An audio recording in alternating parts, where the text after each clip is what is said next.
मैं भी एक छोटी सी गवाही देना चाहती हूँ कि कुछ समय पहले मेरा दिल बहुत ज़्यादा दुखी था और काफ़ी चीज़ों से मैं होकर गुजर रही थी।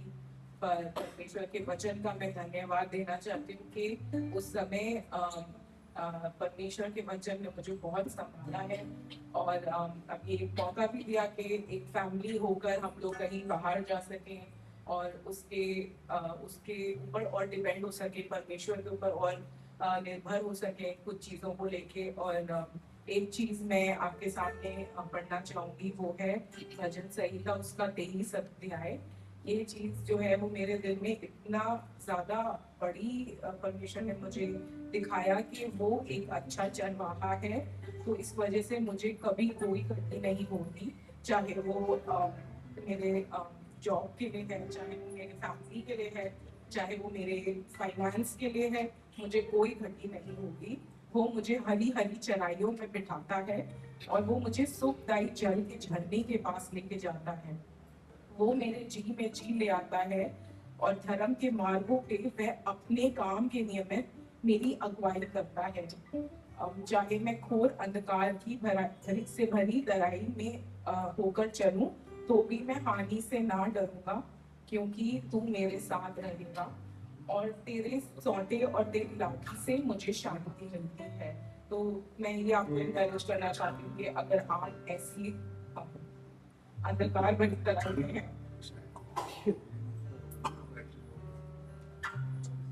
तो आप ये जान लें कि परमेश्वर एक सच्चा परमेश्वर है और वो हमें एक अच्छा चरवाहा है। ये वही चरवाहा है जो हमें तराइयों में लेके जाएगा। ये वही चरवाहा है जो आपको एक पहाड़ के ऊपर भी लेके जाएगा। सो ऐसे टाइम्स में जब आप बहुत ज्यादा दुखी हैं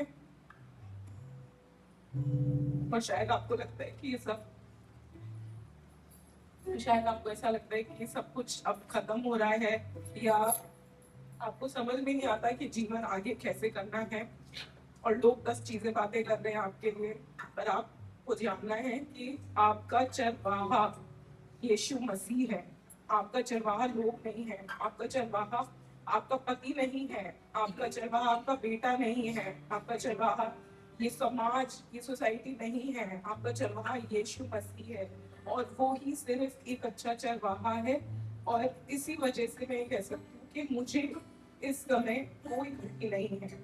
और सच्ची बात है कि मुझे सच में कोई घटी नहीं है, क्योंकि वो ही मेरे को हरी हरी चढ़ाइयों में लेके जा रहा है, वही अपने अपने मार्ग पे चलने के लिए मुझे उतनी सामर्थ्य भी देता है। तो ये मेरा इनकरेजमेंट है। अगर आज आप ऐसा फील करते हो कि एक मैं एक तराई में हूँ, तो आप अपने लिए प्रार्थना करें कि परमेश्वर आपको उस तराई में सच्ची सच्ची जो उसकी एक कैरेक्टर है वो आपको दिखाए। क्योंकि जब हम तराई में होते हैं तभी हम परमेश्वर से सबसे ज्यादा क्लोज होते हैं, और उसी समय जो वो हमें सिखाता है वो शायद हम कभी पहाड़ पर रहकर ना सीख पाए। तो ये मेरा आपको एक प्रोत्साहन है कि अगर किसी भी चीज से आप होके गुजर रहे हैं, परमेश्वर से बोलें, बातचीत करें, उससे मांगे कि मैं इस समय इस परिस्थिति में हूँ, तो इससे मैं क्या सोच सकता हूँ, मेरे को आप क्या बताना चाहते हैं परमेश्वर। और परमेश्वर हमारा वार्तालाप का परमेश्वर है, वो हमसे बात करता है। उसने जैसे मेरे से बात करी तो आपसे भी बात करनी है, उनके परमेश्वर है।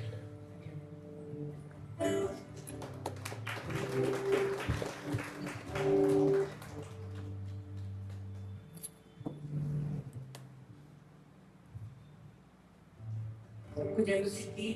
मैं भी परमेश्वर का बहुत बहुत धन्यवाद करना चाहती हूँ। जैसा हम आज बात कर रहे थे, मैं धन्यवाद करी थी परमेश्वर का सुबह 2 खास बातों के लिए। पहला आज है ना कि आज के दिन एंगेजमेंट हुई थी, 5 साल पूरे हुए और बेटी खुश है। और मैं धन्यवाद करती हूँ क्योंकि उसने विजन कलीसिया से बहुत परमेश्वर पर निर्भर करना सीखा और बहुत बड़ी। और मैं धन्यवाद करती हूँ विजन का भी। और आज सुबह जब मेरी उससे बात हुई तो मैंने कहा कैसे बीते 5 साल, कहती पता ही नहीं चला, तो वो लगातार साथ रहा।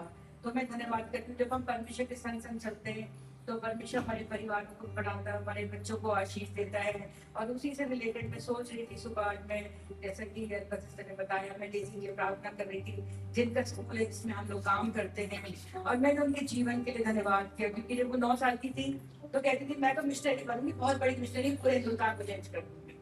और बहुत ही उसमें पैशन था प्रभु की सेवा करने के लिए। और वो उसको कोई भी किसी चीज से मतलब नहीं, बस प्रभु के विचार से मतलब होता था। और वो उसने कर दिखाया, उसने कर दिखाया, उसने 4 चर्चेस को स्थापित किया और जिस स्कूल में हम लोग काम करते हैं उसको खड़ा किया।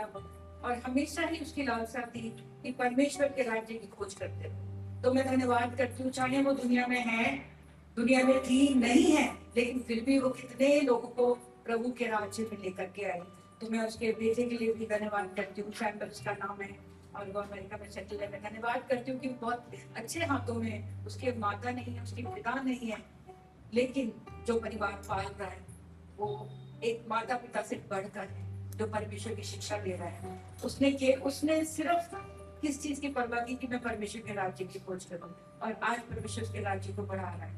तो मैं धन्यवाद करती हूँ कि ऐसे जीवन हैं जो परमेश्वर में आगे बढ़ते हैं। और जब मैं उसकी बातों को याद करती हूँ, मैं भी जब गेम्स और रहना बहुत छोटे थे और मैं बहुत परेशान रहती थी, मैं कहती थी अरे अगले महीने फीस जमा करनी है, ऐसे करना है, ये करना है, कैसे इन बच्चों को पालूंगी। तो वो कहती थी परमेश्वर ने तेरा हाथ कभी नहीं छोड़ेगा, तुझे कभी नहीं त्यागेगा, तू चल चल चल चलती रहे इस मार्ग पे चलती रहे और देख तेरा परमेश्वर तेरे साथ रहेगा। तो आज मैं जब प्रार्थना कर रही थी तो मैं मुझे वो बात याद आ रही थी कि वो हमेशा ही मुझे इंकरेज करती थी।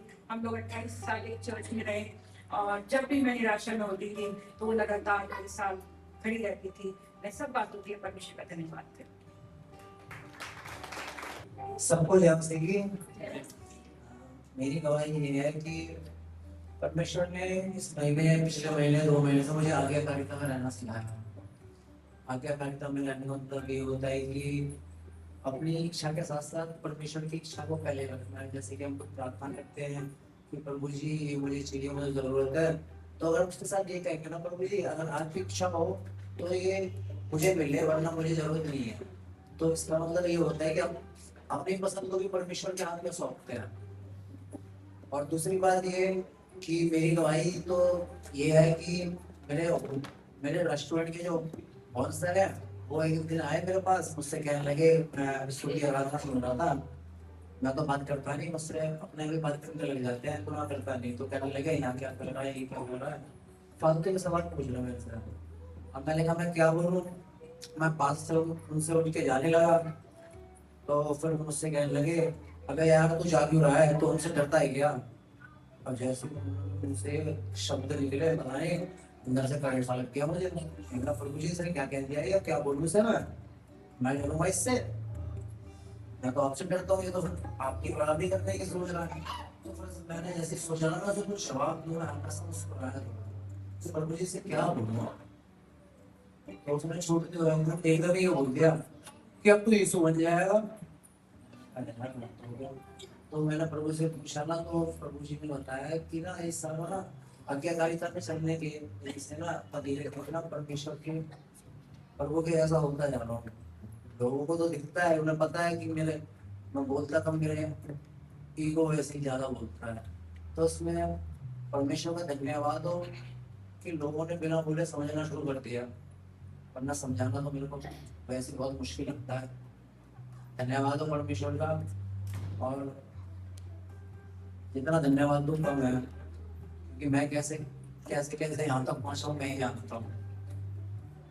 आज अपने हाथों को देखता हूँ ना तो ना पता लगता है मेरे हाथों में कितने निशान है, पीछे से आगे से। अभी तक ना बहुत मेहनत करी है, बहुत लड़ा हूँ,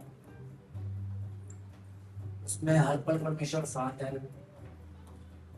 अभी भी पीछे नहीं हटूंगा, ना मेहनत से ना लगने से, परमेश्वर बस साथ देते रहे, आगे बढ़ते रहे। जय मसीह। तू ही सहारा है मेरा, मुश्किल समय पे तू ही दिलासा, साथ रहेगा तू सदा। यीशु मसीह भरोसा मेरा तू ही सहारा मेरा मुश्किल समय में तू ही दिलासा साथ रहेगा तू सदा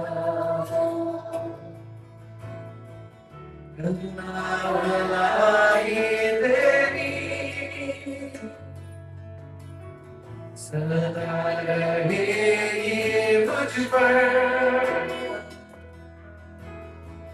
तेरी विश्वास योग्यता देखूंगा मैं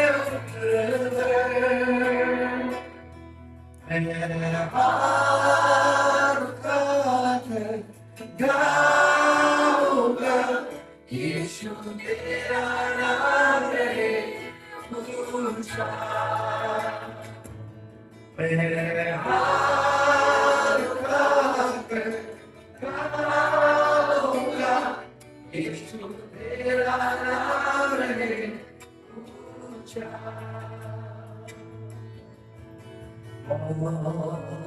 से बताया तूने जीने आए तेरा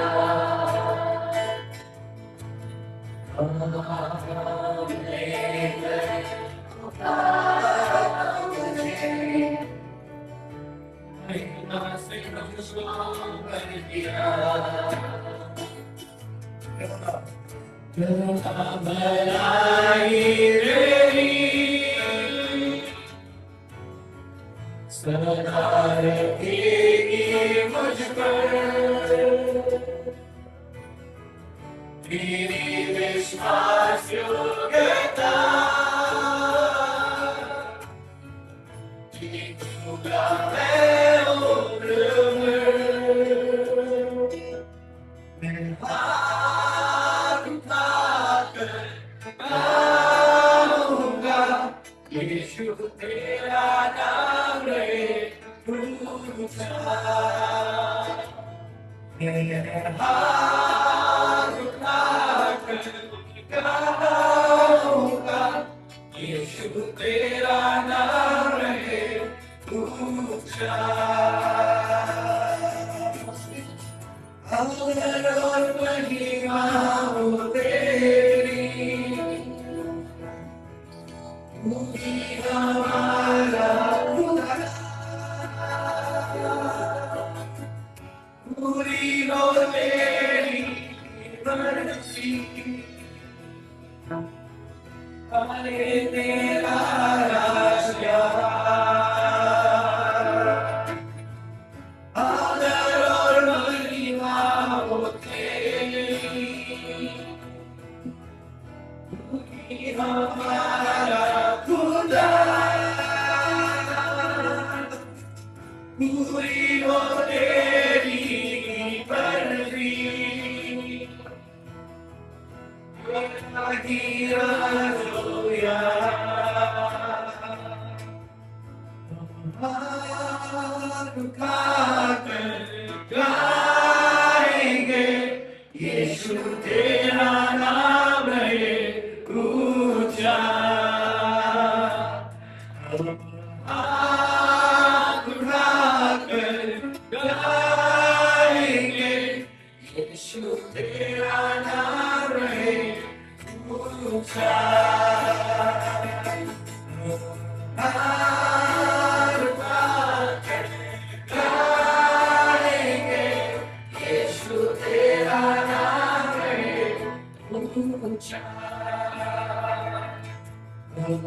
हाथ उठाकर गाएंगे यीशु तेरा नाम है ऊंचा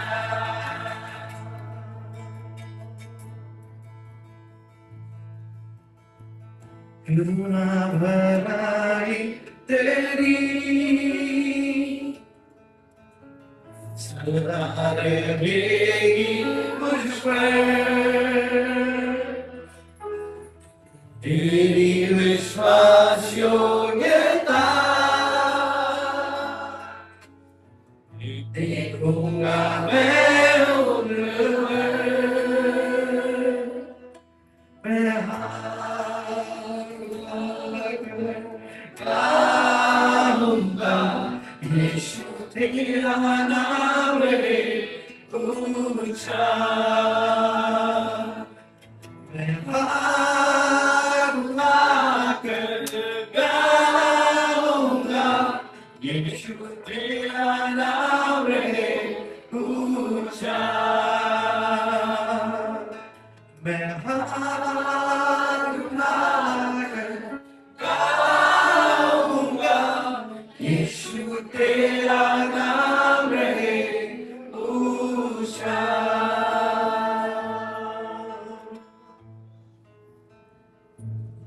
हमारे हाथ उठाने को क्यों कहते हैं? हाथ उठाने का जो ये चिन्ह है, इसका मतलब क्या होता है? जब भी हम हाथ उठाते हैं, कब उठाते हैं?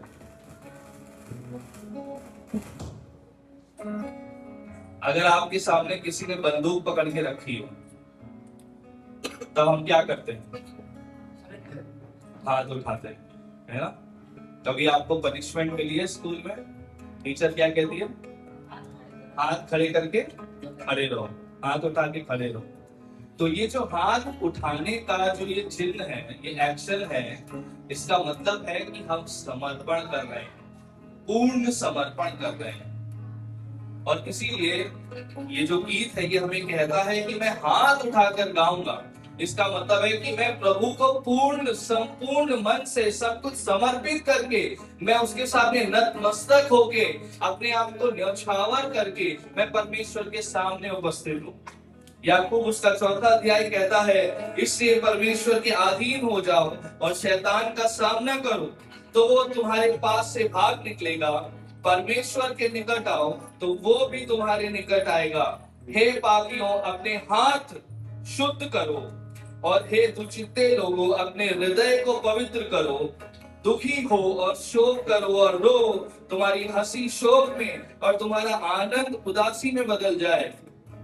प्रभु के सामने दीन बनो तो वो तुम्हें शिरोमणि बनाएगा। तो ये केवल क्यों ना अभी हम उपस्थित हैं परमेश्वर के भवन में, हम इन गीतों को गा रहे हैं, हम सरेंडर कर रहे हैं, हम समर्पण कर रहे हैं, लेकिन शायद कहीं ना कहीं अभी भी हृदय में कोई ऐसी चीजें हैं जिसको हमने समर्पित नहीं किया है। और क्यों ना ये हम समय लें और सच में जो हाथ उठाने के एक्शन है उसको अपने जीवन में बोले कि कौन सी वो चीजें जो आपने अभी तक समर्पित नहीं करी है, और अपने हाथों को उठाकर और परमेश्वर को बोले कि प्रभु मैं उसे समर्पित करता हूं। अगर मेरे अंदर कोई गलत आदत है जो रोज रोज रोज रोज हो रही है, प्रभु मैं आज उसे समर्पित करता हूं। अगर मेरे अंदर किसी चीज का घमंड है और प्रभु शायद मैंने उस पर बहुत समय से घमंड किया है, प्रभु आज मैं उस घमंड को समर्पित करता हूँ। प्रभु अगर मेरे जीवन में कोई बीमारी है बहुत ज्यादा वो ले रखा है और वो अभी तक मुझे परेशान कर रही है, मैं उस बीमारी को समर्पित करता हूँ। अगर कोई भी चीज है आपके जीवन में, प्रभु आपके दिल को देखता है, आपको जानता है, ये समय ले और बोले प्रभु मैं सच में समर्पित करना चाहता हूँ। आज जब मैं कलीसिया से बाहर जाऊंगा तो मैं उस चीज को आपको समर्पित करके जाऊंगा। क्यों ना अपनी आवाजों को उठाएं और बोले प्रभु मैं समर्पित करता हूँ, मैं समर्पित करती हूँ, मेरे दुखों को समर्पित करती हूँ, मेरी समस्याओं को समर्पित करती हूँ, मेरे पापों को समर्पित करती हूँ, मेरे भविष्य को समर्पित करता हूँ, मेरे डिप्रेशन को समर्पित करता हूँ, मेरी एंजाइटीज को समर्पित करता हूँ, अपनी पहचान को समर्पित करता हूँ। क्यों ना अपनी आवाजों को बुलंद करें, शर्माए नहीं, आसपास बोल आएंगे नहीं, लेकिन ये समय है कि हम परमेश्वर को अपनी उन बातों के लिए समर्पण दें। प्रभु हम समर्पित करते हैं। शांत ना रहिए, समय शांत रहने का नहीं है, लेकिन परमेश्वर के सामने समर्पण का है। लेके आए वो कौन सी बातें हैं? अगर लस्ट है तो प्रभु मैं उस लस्ट को समर्पित करता हूं। अश्लीलता है जीवन में, प्रभु मैं उसको समर्पित करता हूं। अगर मैंने किसी भी तरीके की अपने जीवन में मूर्ति बना रखी है, प्रभु मैं उसको समर्पित करता हूं। अगर धन और संपत्ति मेरे लिए भगवान बन गए तो प्रभु मैं उसको समर्पित करता हूं।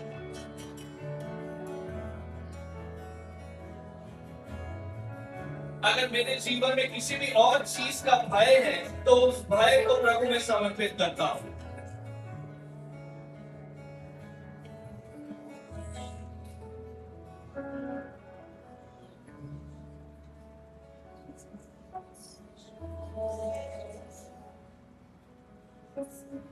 प्रभु हम अपने हाथों को उठाकर अपने हृदयों को आपके सामने रखकर जो भी प्रार्थनाओं में हमने अभी मांगा है उसका समर्पण करते हैं। हमारा जीवन अब हमारा नहीं है, हम नियंत्रित नहीं करना चाहते हैं। हम चाहते हैं कि प्रभु हमारे जीवन का जो चलाने वाला पहिया है वो आपको हम देना चाहते हैं। हम अपने आप को चला के थक चुके हैं और हम ये जानते हैं कि आपको समर्पण करने में ही समझदारी है। प्रभु हम सब कुछ इस समय लेके आते हैं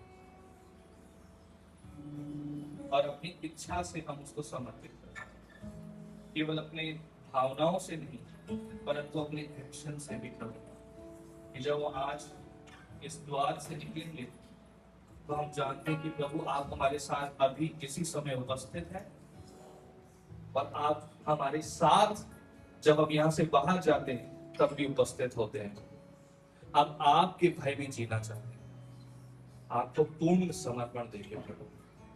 हमें सुधारें, हम बार बार बिगड़ जाते हैं, प्रभु हमें सुधारें। अगर हम कठिनाई से गुजर रहे हैं, हम जानते हैं कि प्रभु आप हमें सुधार रहे हैं, हम उसमें आनंदित रहना चाहते हैं। हम धन्यवाद करते हैं कि आप वो परमेश्वर हैं कि जो हम जैसे मनुष्य जो दूर चले जाते हैं, लेकिन फिर भी आपने अपना समर्पण कभी नहीं छोड़ा। आपने अब्राहम से वो वादा किया और वो वादा यीशु मसीह में आपने पूरा किया, और आज हम तक वो वादा कायम है। प्रभु हम भी आपको पूर्ण समर्पण देते हैं। हमारी सोच, हमारे विचार, हमारे मुंह से निकली हुई जुबान से बातें, हमारे हाथ और पैरों के द्वारा की गई हरकतें, सब कुछ आपको समर्पित होने पाए। इस समर्पण को परमेश्वर आप अपनी पवित्र आत्मा के द्वारा स्वचालित करें, क्योंकि हम तो इस लायक नहीं है, लेकिन आप ही हमें योग्य बना सकते हैं। हम धन्यवाद करते हैं प्रभु। सारी आदर, सारी महिमा, सारा अभिषेक आपको मिले प्रभु। इस समय के लिए आपका धन्यवाद करते हैं। भेंट और दशवांश जो हमने दिया है प्रभु, वो भी एक समर्पण का एक्शन है। जिस तरीके से हाथ हमने उठाए हैं, वैसे ही हमने अपने धन और संपत्ति से जो आपने हमें दी है, हम उससे समर्पित करके लेके आते हैं। हम इस बात की घोषणा कर रहे हैं प्रभु कि हमारा समर्पण हमारे पैसों में नहीं है, हमारे प्रभु में है, जो हमें शिरोमणि बनाता है। हम आपका धन्यवाद करते हैं इस आराधना के लिए, इस समय के लिए कि हम एक साथ मिलकर गीतों को गा पाए। आगे की सभा में, वचन में हमारे साथ हों, हमें तैयार करें, हमें एक्साइटेड करें, हमें उत्साहित करें कि हम आपके वचन को ग्रहण करने के लिए एकदम तरोताजा हों। हम धन्यवाद करते हैं प्रभु। हम ये प्रार्थना हमारे प्रभु यीशु मसीह के नाम से मांगते हैं, आमीन।